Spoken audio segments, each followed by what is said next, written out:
Hello, builder കരിയറിൻ്റെ പുതിയൊരു വീഡിയോയിലേക്ക് എല്ലാവർക്കും സ്വാഗതം. ഞാൻ കീർത്തി.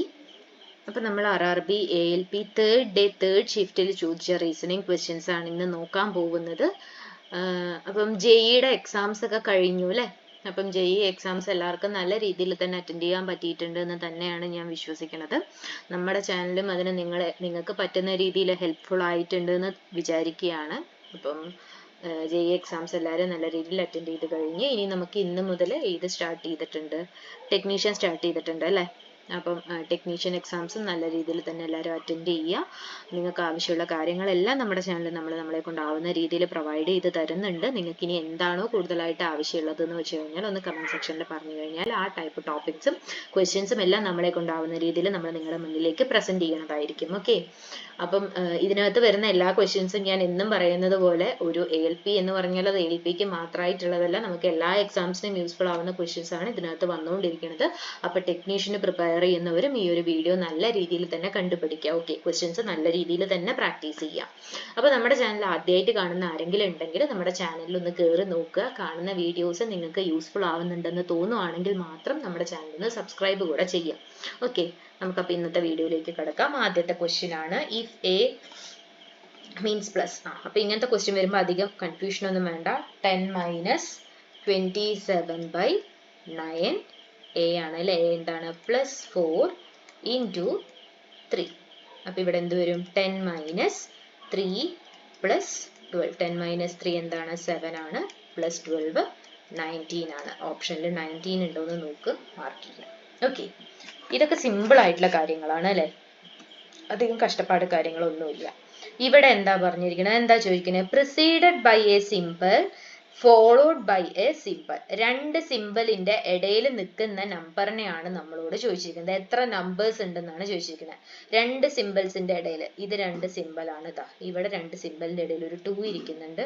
ഈ സിമ്പിളിന്റെ ഇടയിൽ ഒന്നുമില്ല. ഇവിടെ നമ്പറാണ്, ഇവിടെ നമ്പറാണ്. രണ്ട് സിമ്പിൾ, ആകെ കൂടെ രണ്ട് സിമ്പിളിന്റെ ഇടയിൽ ഒരു നമ്പർ മാത്രമേ ഉള്ളൂ. കൊണ്ടുപോയി ചാടി കയറി 2 എന്ന് മാർക്ക് ചെയ്ത് വെക്കരുത്.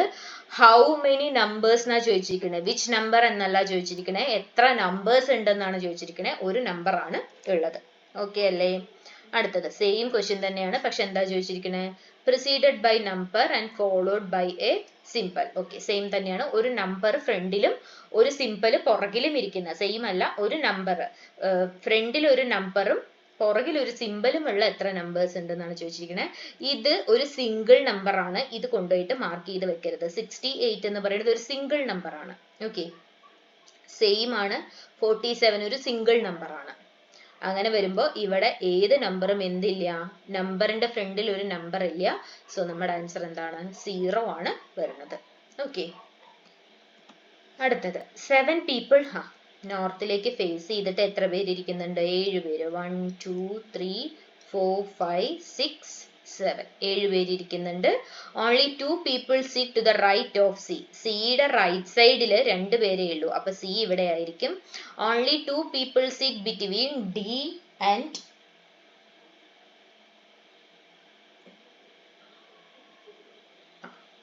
ഓക്കെ, അപ്പം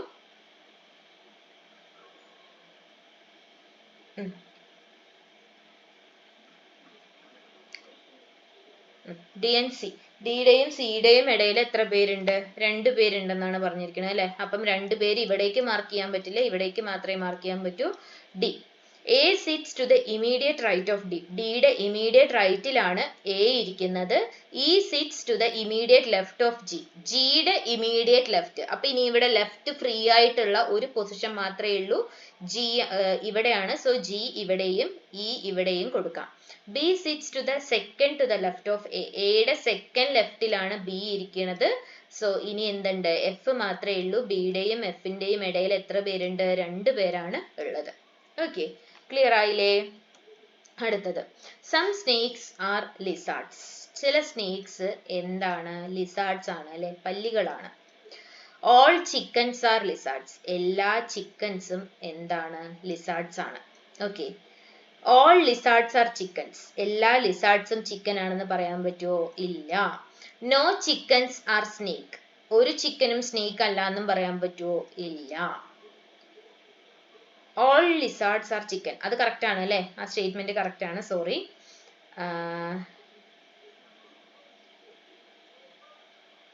ഓക്കെ, വെയിറ്റ്, ഇവിടെ ഒരു ചെറിയ മിസ്റ്റേക്ക് വന്നു. ചില സ്നേക്ക് എന്താണ് ലിസാർഡ്സ് ആണെന്ന് പറയുന്നുണ്ട്. ഇവിടെ എന്താ പറഞ്ഞിരിക്കുന്നത്? All chickens are lizards.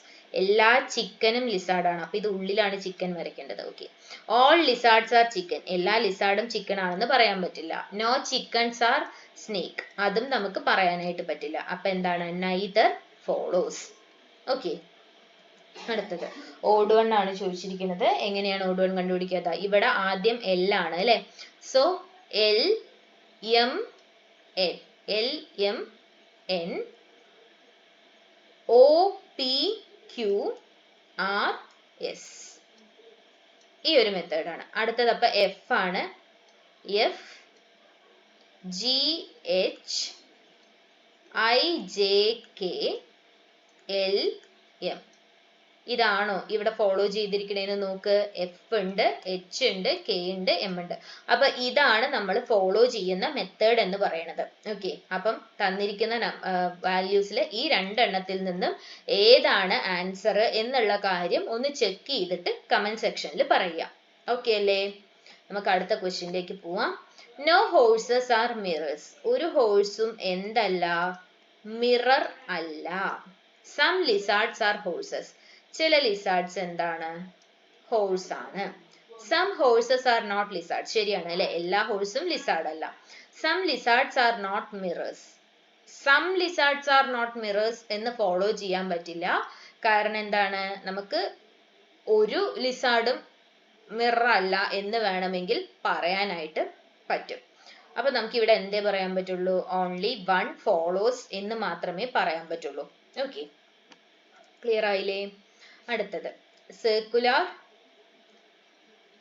ടേബിളില് എത്ര പേരാണുള്ളത്? 6 പേരാണുള്ളത്. A B C D E F, 6 പേരാണ് ഇരിക്കുന്നത്. C is C sit second to the, sorry C അല്ല, A sit second to the right of E. ഇയുടെ റൈറ്റ് സൈഡില് സെക്കൻഡ് ആയിട്ടാണ് ആരിയ്ക്കുന്നത്? എ ഇരിക്കുന്നത്. F is the immediate neighbor of D and E. ഇയുടെയും ഡിയുടെയും ഇമ്മീഡിയറ്റ് നൈബർ ആണ് F എന്ന് പറയുന്നത്. C sits second to the left of B. അപ്പൊ ഇനി ഇവിടെ B ലെഫ്റ്റ് ഉള്ള ഒരെണ്ണം മാത്രമേ ഉള്ളൂ. ഇവിടെ B കൊടുത്തു കഴിഞ്ഞാൽ ബിക്ക് ലെഫ്റ്റ് സൈഡ് ഇല്ല. അപ്പൊ B ഇവിടെ ആയിരിക്കും. സി എവിടെയാ വരിക? ഇവിടെയാണ് വരിക. നമ്മളോട് ചോദിച്ചിരിക്കുന്നത് എഫ്. സി വെച്ച് നോക്കുമ്പം എഫിന്റെ പൊസിഷൻ സിയുടെ ലെഫ്റ്റിൽ നിന്നും രണ്ടാമതായിട്ടാണ്, സെക്കൻഡ് ടു ദ ലെഫ്റ്റ് ആണ് ആരിയ്ക്കുന്നത്? എഫ് ഇരിക്കുന്നത്. ക്ലിയർ ആയില്ലേ? അപ്പൊ ഇങ്ങനത്തെ ക്വസ്റ്റ്യൻ ഒക്കെ എന്തായാലും പഠിച്ചിട്ട് പോകേണ്ടതാണ്. ഉറപ്പായിട്ടും വരും എന്നുള്ള കാര്യം ക്ലിയർ ആയിട്ടുണ്ടല്ലോ അല്ലെ? ഇവിടെ നോക്കിക്കോ, J K L M N ആണ് വരിക. F G H I J, answer N J L ആണ് ആൻസർ വരുന്നത്. അപ്പൊ കുറേ അധികം വട്ടം ചുറ്റിക്കുന്ന റീസണിങ് ഒന്നും ഇത്തവണ ഏതില് ചോദിച്ചിട്ടില്ല? ALPയിൽ ചോദിച്ചിട്ടില്ല എന്നുള്ള കാര്യം നമുക്ക് മനസ്സിലായിട്ടുണ്ട്.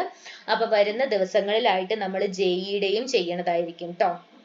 അപ്പം ജെഇയുടെ ചെയ്യണതായിരിക്കും. അത് കാണുമ്പോൾ നമുക്കൊരു ഓൾമോസ്റ്റ് ഒരു ഐഡിയ കിട്ടും എത്രത്തോളം നമുക്ക് റിപ്പീറ്റ് ആയിട്ട് സെയിം കാര്യങ്ങൾ തന്നെ പഠിക്കുന്നത് കൊണ്ട് ഗുണം ഉണ്ടാവും എന്നുള്ളത് അപ്പം നിങ്ങൾക്ക് മനസ്സിലാവും. ഞാൻ ഈ പറഞ്ഞുകൊണ്ടിരിക്കുന്നതിന്റെ കാര്യം എന്താണെന്ന് അപ്പോഴായിരിക്കും മനസ്സിലാവുന്നത്. In a certain code language, girl 1539 എന്നും റോസ് 6825 എന്നുമാണ് കൊടുത്തിരിക്കുന്നത്. അങ്ങനെയാണെങ്കിൽ 6, രണ്ടിടത്തും 6 ഉണ്ട് അല്ലെ? രണ്ടിടത്തും കോമൺ ആയിട്ടുള്ള ലെറ്റർ 5 ആണ്. ഞാൻ ഇവിടെ എഴുതി വന്നപ്പോ 5 മാത്രം മാർക്ക് ചെയ്ത് വെച്ചില്ല.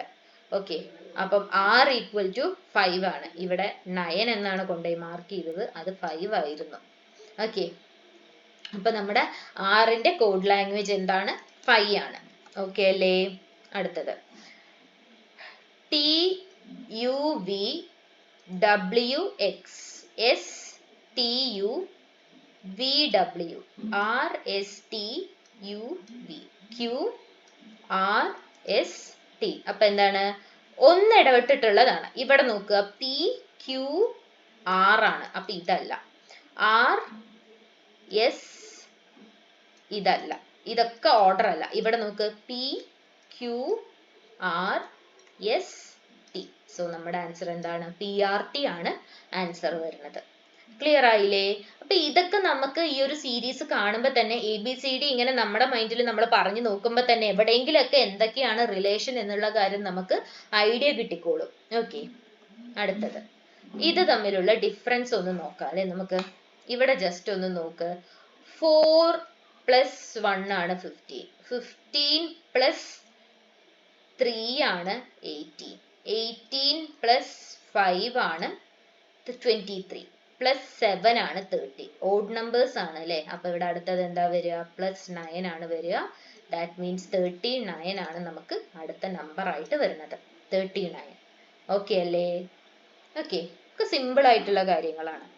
അടുത്തത് x⁻711 എന്ന് പറഞ്ഞാല് 146 y എന്താണ് എന്നാണ് ചോദിച്ചിരിക്കുന്നത്. ഇവിടെ പറഞ്ഞുതരാം. ഇവിടെ നോക്കിക്കോ. 252 - 15 ചെയ്താൽ നമുക്ക് എന്താ കിട്ടുക? 237 കിട്ടും. ഇൻറ്റു 3 ചെയ്താൽ നമുക്ക് എന്ത് കിട്ടും? 711 എന്ന് കിട്ടും. ഓക്കെ, അങ്ങനെയാണെങ്കിൽ ഇവിടെ നമ്മൾ എന്ത് ചെയ്യണം? 146 - 15 ചെയ്യുക. 146 - 15 ചെയ്യുമ്പോൾ നമുക്ക് എന്താ ആൻസർ കിട്ടുന്നത്? 131 ആണ്. ഇൻറ്റു 3 ചെയ്താൽ നമുക്ക് കിട്ടുന്നത് 393 ആണ്. സോ ഓപ്ഷൻ ബി ആണ് നമ്മുടെ ആൻസർ വരുന്നത്. അപ്പൊ കുറെ പേർക്കെങ്കിലും കൺഫ്യൂഷൻ ഉണ്ടാവും, ഇത് എങ്ങനെയാണ് നമുക്ക് പെട്ടെന്ന് കണ്ടുപിടിക്കാൻ പറ്റുന്നത്.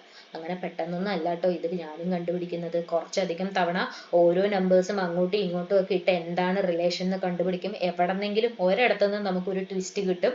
ആ ട്വിസ്റ്റിൽ പിടിച്ചു കയറി ബാക്കിയുള്ളത് കണ്ടുപിടിക്കുക എന്നുള്ളതാണ്. അപ്പൊ ഇത് എങ്ങനെ നമുക്ക് മനസ്സിലാവുമെന്ന് ചോദിച്ചാൽ എന്നും പറയുന്നത് പോലെ തന്നെ പ്രത്യേകിച്ച് ട്രിക്കുകളൊന്നുമില്ല. എന്ത് ചെയ്യണം? പ്രാക്ടീസ് ചെയ്യണം. കുറേ അധികം നമ്പേഴ്സ് കാണുമ്പോൾ കുറച്ചധികം നമ്പേഴ്സ് നമ്മൾ ഫെമിലിയറായി വന്നു കഴിയുമ്പോൾ നമുക്ക് ഓരോ നമ്പേഴ്സും തമ്മിലുള്ള റിലേഷൻ എന്താണ് എന്നുള്ളൊരു ഐഡിയ കിട്ടും. ഓക്കെ, ആ ഒരു ഐഡിയ വന്നു കഴിഞ്ഞാൽ നമുക്ക് പല രീതിയിലും ചിന്തിക്കാനുള്ള മനസ്സും ഉണ്ടാകും. ഓക്കെ, അപ്പൊ പ്രാക്ടീസ് ഓൾവേസ് പ്രാക്ടീസ്. അത് മാത്രമാണ് പറയാനുള്ളത്. അടുത്തത് ഇത് പിന്നെ നമുക്ക് അറിയുന്ന കാര്യമാണ് അല്ലെ. m-n, ഇത് കോമഡിയാണ്. ഞാൻ കാണിച്ചു തരാം കേട്ടോ. m-n എന്ന് പറഞ്ഞാൽ എന്താണ്? m is the brother of n. അപ്പൊ m മെയിൽ ആണെന്ന് മനസ്സിലായി. ഓക്കെ, അടുത്തത് n/p ആണ്. അപ്പൊ എന്താണ്? n is the father of p. അപ്പം n ഉം മെയിൽ ആണെന്ന് മനസ്സിലായി. p + s എന്ന് പറഞ്ഞാല് p is the mother of s. അപ്പൊ p ആരാണ്? p ഫീമെയിൽ ആണെന്ന് മനസ്സിലായി. ഓക്കെ, ഇനി s ഇൻറ്റു ടി എന്ന് പറഞ്ഞാൽ s is the wife of t. അപ്പം s ഫീമെയിൽ ആണ്, t മെയിൽ ആണെന്ന് മനസ്സിലായി. നമ്മളോട് ചോദിച്ചിരിക്കുന്നത് m t യും ആയിട്ടുള്ള റിലേഷൻ എന്താണെന്നാണ്. ഇത് നോക്കിക്കോട്ടോ. ഓപ്ഷൻ കാണുമ്പോൾ തന്നെ നിങ്ങൾക്ക് ഒരു ഐഡിയ കിട്ടിയിട്ടുണ്ടാവും ഇതെന്താണ് ഈ കൊടുത്തിരിക്കണേന്ന് തോന്നുന്നുണ്ടാവും അല്ലേ. അത് തന്നെയാണ്. എനിക്ക് ഈ ഓപ്ഷൻ കണ്ടപ്പോൾ ഞാനും വിചാരിച്ചു ഇതെന്താണ് ഇത് എന്ന്. ടിയുടെ വൈഫ്. ഓക്കെ, വൈഫിന്റെ അമ്മ, അമ്മയുടെ അച്ഛൻ, അച്ഛന്റെ ബ്രദർ. അത് ഇവിടെ തന്നെ കൊടുത്തിട്ടുണ്ട്. Wife's mother's father's brother. ഇതാണ് answer. Okay, wife's mother's father's brother ആണ് ആര്? എം എന്ന് പറയുന്നത്. ക്ലിയർ ആയോ? നമുക്ക് എന്ത് ചെയ്യാം? അടുത്ത ക്വസ്റ്റ്യനിലേക്ക് പോവാം അല്ലെ. ഓഡ് വൺ ഔട്ട് ആണ്.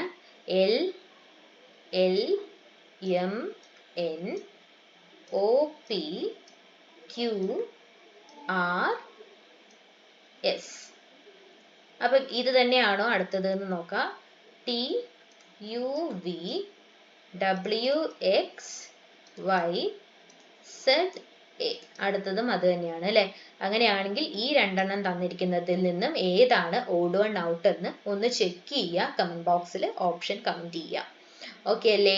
ചെയ്യില്ലേ? എന്താ ചെയ്തത്? എന്താണ് അവിടെ ചെക്ക് ചെയ്യേണ്ടത് എന്നുള്ള കാര്യം ഞാൻ പറഞ്ഞു തന്നിട്ടുണ്ട്. നിങ്ങൾ ജസ്റ്റ് അതൊന്ന് ചെക്ക് ചെയ്തിട്ട് ആൻസർ ചെയ്താൽ മതി. അടുത്തത് മറ്റേ നമ്പർ ടൈപ്പ് തന്നെയാണ് അല്ലെ. 55 + 7 - 54 / 9 × 8 എന്നാണ്. അപ്പൊ ഇവിടെ 55 + 7 എന്ന് പറയുമ്പോൾ എന്ത് വരും? 62 - 6 × 8 എന്ന് വരും. 62 - 48 എന്ന് വരും. നമുക്ക് ആൻസർ എന്ത് വരും? 14 എന്നാണ് ആൻസർ വരുന്നത്. ഓക്കെ അല്ലേ? ക്ലിയർ ആയില്ലേ? ഓക്കെ, നമുക്ക് എന്ത് ചെയ്യാം, അടുത്ത ക്വസ്റ്റ്യൻ പോകാം. നിങ്ങൾക്ക് റീസണിങ് ഒക്കെ ബോറടിക്കാൻ തുടങ്ങിയിട്ടുണ്ടെന്ന് തോന്നുന്നു അല്ലേ? നമുക്ക് ഇടയ്ക്ക് കുറച്ച് നല്ല രീതിയിൽ എല്ലാവരും കണ്ട് കമൻസും കാര്യങ്ങളും ഒക്കെ പറഞ്ഞിട്ടുണ്ടായിരുന്നു. പിന്നെ പിന്നെ പിന്നെ അത് കുറഞ്ഞു വരാൻ തുടങ്ങി. എനിക്ക് തോന്നുന്നു റീസണിങ് സംഭവം സത്യമാണ്. റീസണിങ് കുറച്ചധികം നമുക്ക് പ്രാക്ടീസ് ആയി കഴിഞ്ഞാൽ ഒരു ഓവർ കോൺഫിഡൻസ് വന്ന് അല്ലെങ്കിൽ ഒരു കോൺഫിഡൻസ് വന്ന് നമുക്ക് ബോറടിക്കാൻ തുടങ്ങും. അതുകൊണ്ടാണ് റീസണിങ് കൂടുതലും അധികം എല്ലാവരും ചെയ്യുക. മിക്സഡ് ആയിട്ടുള്ള ക്വസ്റ്റ്യൻസ് ആണ് റീസണിങ്ങിന്റെ തരിക. കാരണം ഒരേ പാറ്റേൺ ക്വസ്റ്റ്യൻ ഒരു 5 ചെയ്ത് 6ാമത്തതിലേക്ക് എത്തിയാൽ നമുക്ക് മടുത്തു പോകാൻ തുടങ്ങും. ഒരേ പാറ്റേൺ ക്വസ്റ്റ്യൻ തന്നെ ചെയ്യുമ്പോൾ നമുക്കത് അറിയാൻ ചെയ്യാൻ, പിന്നെയും പിന്നെയും പിന്നെയും അത് തന്നെ തരുമ്പോൾ എന്താവും, നമുക്ക് വെറുത്തു പോകും. ഓക്കെ, അപ്പം പക്ഷെ ഇവിടെ നമുക്ക് പ്രാക്ടീസ് ചെയ്തില്ലെങ്കിലുള്ള പ്രശ്നം അറിയാലോ. എക്സാം ഹാളിൽ പോയിട്ട് നമുക്ക് ഐഡിയാസ് പെട്ടെന്ന് കിട്ടിയില്ല എന്നുണ്ടെങ്കിൽ നല്ല ബുദ്ധിമുട്ടാവാം. അതുകൊണ്ട് കിട്ടാവുന്ന അത്രയും മാക്സിമം ക്വസ്റ്റ്യൻസ് ചെയ്യാന്നുള്ള ഒരു ഓപ്ഷൻ മാത്രമാണ് നമ്മുടെ മുന്നിൽ ഉള്ളത്.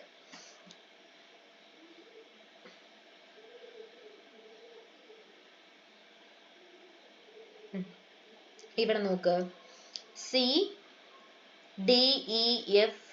CDEF ആണ് അല്ലെ, 2 കഴിഞ്ഞിട്ടാണ് എന്ത് വരുന്നത്, +DEF, +3 ആണ് F.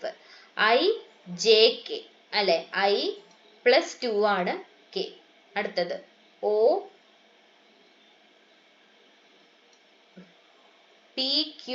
PQRST, +5 ആണ് T. PQRST, +4 ആണ് R. ഓക്കെ, അപ്പൊ ഇതുപോലെ നമ്മൾ എന്ത് ചെയ്യണം, B കണ്ടുപിടിക്കണം. B +3, B CDE ആണ്. ഓപ്ഷനിലേക്ക് നോക്കുക, ഇയുടെ ഒരു ഓപ്ഷനേ ഉള്ളൂ. അപ്പൊ കൂടുതൽ അവിടെ കാര്യങ്ങൾ ചെകഞ്ഞോണ്ട് നിൽക്കേണ്ട ആവശ്യമില്ല, അത് അങ്ങോട്ടേക്ക് മാർക്ക് ചെയ്ത് വെക്കുക.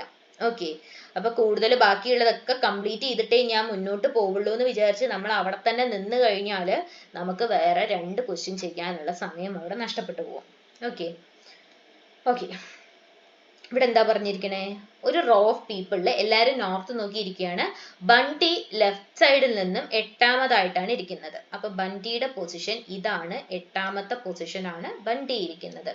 സ്നേഹ is 15th from the left end, 15th ആണ്. അപ്പം 9, 10, 11, 12, 13, 14, 15 ഇവിടെയാണ് ആരിയിരിക്കുന്നത്, സ്നേഹ ഇരിക്കുന്നത്. Okay, Sneha is exactly between Bunty and Nupur. നൂപുറിന്റെയും ബണ്ടിയുടെയും കറക്റ്റ് സെന്ററിലാണ് ആരിയിരിക്കുന്നത്, സ്നേഹ ഇരിക്കുന്നത്. അങ്ങനെയാണെങ്കിൽ ഇവിടെ 1, 2, 3, 4, 5, 6, 7 7 പേര് കഴിഞ്ഞിട്ടാണ് ബണ്ടി. അപ്പം ഇവിടെ 7 പേര്, 7ാമതായിട്ടാണ് നൂപുർ ഇരിക്കുന്നത് അല്ലെ. 16, 17, 18, 19, 20, 21, 22, 22nd പൊസിഷനിലാണ് ആരിയിരിക്കുന്നത്, നൂപുർ ഇരിക്കുന്നത്. If Nupur is 7th from the right end of the line, Nupur ഈ സൈഡിൽ നിന്നും 7ാമതാണെങ്കിൽ ടോട്ടൽ ആൾക്കാർ എത്രയുണ്ടെന്നാണ് ചോദിച്ചിരിക്കുന്നത്. അപ്പം ഇവിടെ നോക്കിയേ, ലെഫ്റ്റ് സൈഡിൽ നിന്നും 22 പേരുണ്ടെന്ന് നമുക്ക് മനസ്സിലായി അല്ലെ. 22ാമതായിട്ടാണ് നൂബർ ഇരിക്കുന്നത്. റൈറ്റ് സൈഡിൽ നിന്നും 7ാമത്. അപ്പൊ നൂബർ അല്ലാണ്ട് നൂബറിന് മുന്നേ ഇവിടെ എത്ര പേരുണ്ട്, 6 പേരുണ്ട്. അപ്പൊ 26 + 6 ചെയ്ത് കഴിഞ്ഞാൽ നമുക്ക് എന്ത് കിട്ടും, 28. അവിടെയുള്ള ടോട്ടൽ നമ്പർ ഓഫ് പീപ്പിൾ എന്ന് പറഞ്ഞാൽ എത്രയാണ്, 28 ആണ് ടോട്ടൽ നമ്പർ. ക്ലിയർ ആയില്ലേ എങ്ങനെയാ ചെയ്യേണ്ടത് എന്നുള്ള കാര്യം? അപ്പൊ നമുക്ക് എന്ത് ചെയ്യാം, അടുത്ത ക്വസ്റ്റ്യനിലേക്ക് പോവാം. സെയിം തന്നെയാണ്, ഒരു നമ്പർ പ്രിസീഡ് ചെയ്യുക, അടുത്തത് ഒരു സിമ്പിൾ ഫോളോ ചെയ്യുക. ഒരു നമ്പറിന്റെയും സിമ്പിളിന്റെയും ഇടയിൽ എത്ര നമ്പേഴ്സ് ഉണ്ടെന്നാണ് ചോദിച്ചിരിക്കുന്നത്. ഇവിടെ നമ്പറാണ്, ഇവിടെ നമ്പറാണ്. നമ്പറിന്റെയും സിമ്പിളിന്റെയും ഇടയിൽ നമ്പറും ഇവിടെ ഒരെണ്ണം ഉണ്ട് അല്ലെ, ഒരെണ്ണം ഉണ്ട്, 46 ഉണ്ട്.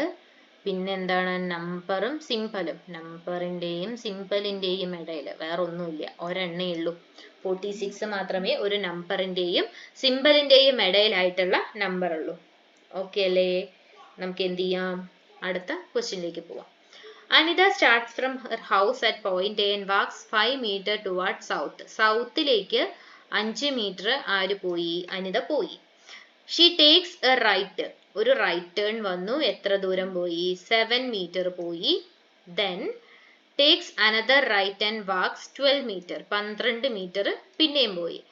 And stops at point B, ഇവിടെ സ്റ്റോപ്പ് ചെയ്തു. If a pole is placed 7 meter towards east from where, പിയിൽ നിന്നും ഈസ്റ്റിലേക്ക് 7 മീറ്റർ കഴിഞ്ഞിട്ട് ഒരു പോൾ വെച്ചിട്ടുണ്ട്. 7 മീറ്റർ എന്ന് പറയുമ്പോൾ എക്സാക്ട്ലി ഇതിന്റെ നോർത്തിൽ വരും.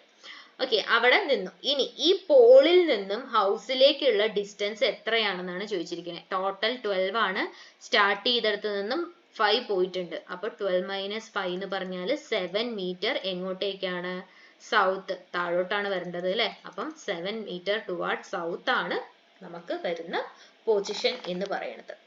ക്ലിയർ ആയോ? എങ്ങനെ ചെയ്യേണ്ടത് എന്നുള്ള കാര്യം ക്ലിയർ ആയില്ലേ? കറക്റ്റ് ഡയറക്ഷൻസ് കാര്യങ്ങൾ അറിയാമെങ്കിൽ ഇങ്ങനത്തെ ക്വസ്റ്റ്യൻസ് നമുക്ക് ഈസി ആയിട്ട് ആൻസർ ചെയ്യാൻ പറ്റും. ഓക്കെ, അപ്പൊ നമുക്ക് അടുത്ത ക്വസ്റ്റ്യനിലേക്ക് പോവാം. IMOL is related to PTVS. അപ്പം I കഴിഞ്ഞാൽ എങ്ങനെയാണ് ഇത് വന്നിരിക്കുന്നത്? IJKLMNOP. I + 7 ആണ് P. ഓക്കെ, അപ്പൊ നമ്മൾ എന്ത് ചെയ്യാ? ഇത് അങ്ങനെ തന്നെയാണ് നോക്കുക. MNOPQRST. M കഴിഞ്ഞ് +7 ആണ് T. ഓയും എല്ലും അതുപോലെ തന്നെയാണ്. അങ്ങനെയാണെങ്കിൽ K + 7 എന്താ? KLMNOPQR. R ആണ് അല്ലെ. അപ്പൊ ഇത് രണ്ടെണ്ണം അല്ല എന്ന് മനസ്സിലായി. R. ഇനി O കഴിഞ്ഞിട്ട് 7 എണ്ണം കഴിയുമ്പോ എന്താണ്? RV ആണ്. ഇവിടെ ഒരെണ്ണേ ഉള്ളൂ. RVXU ആണ് നമുക്ക് എന്ത് വരുന്നത്? ആൻസർ വരുന്നത്. RVXU ആണ് നമ്മുടെ ആൻസർ ആയിട്ട് വരുന്നത്. ക്ലിയർ ആയില്ലേ എങ്ങനെയാ ചെയ്യേണ്ടത് എന്നുള്ള കാര്യം? അപ്പൊ നമുക്ക് എന്ത് ചെയ്യാം? അടുത്ത ക്വസ്റ്റ്യനിലേക്ക് പോവാം അല്ലെ. ഇത് ഓക്കെ ആയിട്ടുണ്ടല്ലോ അല്ലെ. അടുത്തത്, despite severe warnings from the teacher, a student was caught in the examination. Okay, the student should be expelled from the examination and his paper should be cancelled. പരീക്ഷയിൽ നിന്നും പുറത്താക്കിയിട്ട് പേപ്പർ ക്യാൻസൽ ചെയ്യേണ്ടത് ഒരു നല്ലൊരു action ആണ്. The teacher should let the student go after giving him another warning. ഒരു warning കൂടെ കൊടുത്തിട്ട് കുട്ടിയെ ഒന്നുകൂടെ എക്സാമിന് ഇരുത്തുക എന്ന് പറയുന്നതും മേ ബി പോസിബിൾ ആയിട്ടുള്ള കാര്യമാണ്. ഓക്കെ, അപ്പൊ നമുക്ക് എന്ത് പറയാം? ബോത്ത് ഫോളോസ് എന്ന് പറയാം. പക്ഷേ ഇവിടെ ഡിസ്പൈറ്റ് സീവിയർ വാർണിംഗ്സ് എന്ന് എടുത്ത് പറഞ്ഞിട്ടുള്ളത് കൊണ്ട് തന്നെ നമുക്ക് രണ്ടാമത്തെ കണ്ടീഷൻ നമുക്ക് പോവണ്ട, ഒന്നാമത്തെ കണ്ടീഷനിലേക്ക് പോകുന്നതാണ് എപ്പോഴും നല്ലത്. കാരണം ഒരുപാട് വാർണിംഗ്സ് കൊടുത്തു കഴിഞ്ഞതിന് ശേഷവും സെയിം ചീറ്റിംഗ് സ്റ്റാർട്ട് ചെയ്യുന്നുണ്ട് അല്ലെങ്കിൽ ചെയ്യുന്നുണ്ട് എന്നാണെങ്കിൽ ആ കുട്ടി എന്താ പറയാ, ടീച്ചറെ വില വെക്കുന്നില്ല എന്നല്ലേ അർത്ഥം. അപ്പൊ പിന്നീട് ആ കുട്ടിക്ക് ഒരു വാണിംഗ് കൂടെ കൊടുക്കേണ്ട ആവശ്യമുണ്ടോ? ഇല്ല. ടീച്ചർ കണ്ടാലും എനിക്ക് കുഴപ്പമില്ല, ബാൻ ചെയ്താലും പ്രശ്നമില്ല എന്ന് പറയുന്ന ഒരു കുട്ടിയെ നമുക്ക് ബാൻ ചെയ്യുക തന്നെ ചെയ്യാം. So only one follows. Okay, അപ്പൊ ഇത്രയും ക്വസ്റ്റ്യൻസ് ആയിരുന്നു തേർഡ് ഡേ ഷിഫ്റ്റ് 3 ചോദിച്ചിട്ടുണ്ടായിരുന്നത്. പറഞ്ഞു തന്ന ക്വസ്റ്റ്യൻസ് എല്ലാവർക്കും ക്ലിയർ ആയിട്ടുണ്ട് എന്ന് തന്നെയാണ് എൻ്റെ വിശ്വാസം. എല്ലാവർക്കും നല്ല രീതിയിൽ എക്സാംസ് ഒക്കെ അറ്റൻഡ് ചെയ്യാനായിട്ട് പറ്റട്ടെ. ക്വസ്റ്റ്യൻസ് നല്ല രീതിയിൽ പ്രാക്ടീസ് ചെയ്യുക. മാത്സും റീസണിങ്ങും നല്ലപോലെ പ്രാക്ടീസ് ചെയ്ത് പോവുക. അതിനൊപ്പം തന്നെ GKയും കറണ്ട് അഫയേഴ്സും എല്ലാം നോക്കുക. നമ്മൾ GK കറണ്ട് അഫയേഴ്സ് ഒക്കെ നമ്മൾ ചെയ്തിട്ടുണ്ട്. അപ്പൊ ആ വീഡിയോസ് എല്ലാം കണ്ടു നോക്കുക. നല്ല രീതിയിൽ പ്രാക്ടീസ് ചെയ്യുക. എക്സാംസ് ഒക്കെ നല്ല രീതിയിൽ തന്നെ അറ്റൻഡ് ചെയ്യുക. നിങ്ങൾക്ക് നമ്മുടെ വീഡിയോസ് എന്തെങ്കിലും ഗുണം ഉണ്ടായിട്ടുണ്ട്, എക്സാംസിന് ഇതുകൊണ്ട് ഗുണം ഉണ്ടായിട്ടുണ്ട് എന്നാണെങ്കിൽ ഒന്ന് കമന്റ് ചെയ്ത് നമ്മളെ അറിയിക്കുക കേട്ടോ. അത് നമുക്ക് നല്ലൊരു ഇൻസ്പിറേഷൻ ആയിരിക്കും. ഓക്കെ, അപ്പൊ നമുക്ക് അടുത്തൊരു വീഡിയോ ആയിട്ട് കാണാം. അതുവരേക്കും താങ്ക് യു.